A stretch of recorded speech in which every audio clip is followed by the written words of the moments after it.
ఇవి సరిపోతాయా అంటే సరిపోదు. పేదవాడికి ఇంకా ఆదుకోవాల్సిన అవసరం ఉన్నది. ఆ ఆలోచనతోనే గతంలో రైతు భరోసా 5,000 ఉంటే 10,000 రూపాయలు సంవత్సరానికి ఉంటే ఈసారి ఇంకా ధరలు పెరిగినాయని ఈనాడు రైతు భరోసా పథకం కింద ఎకరాకు 12,000 రూపాయలు సంవత్సరానికి ఇవ్వాలని ఈరోజు ఆ కార్యక్రమాన్ని ప్రారంభించినాం.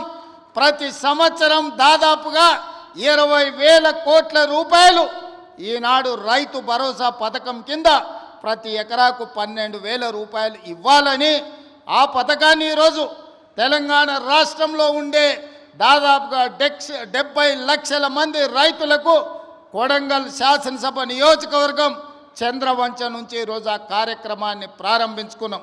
ఈరోజు జనవరి 26 బ్యాంకులకు హాలిడే ఉన్నది. రాత్రి 12 గంటల తర్వాత ప్రతి రైతుకు, రాష్ట్రంలో ఉన్న వ్యవసాయ భూమి ఉన్న ప్రతి రైతుకు రాత్రి 12 గంటల తర్వాత ప్రతి ఎకరాకు 6,000 రూపాయలతోని మీ ఖాతాల్లో మీ నగదు టకీమని పడే విధంగా ఈరోజు కార్యక్రమాన్ని తీసుకున్నాం.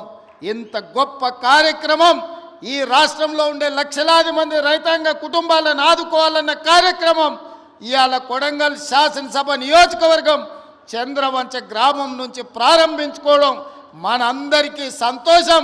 ఈరోజు రాష్ట్రం మొత్తం చంద్రవంచ వైపు చూస్తుంది అంటే రైతుల కళ్ళల్లో ఆనందం మనం ఈ వేదిక మీద నుంచి చూడాల్సిన అవసరం ఉన్నది.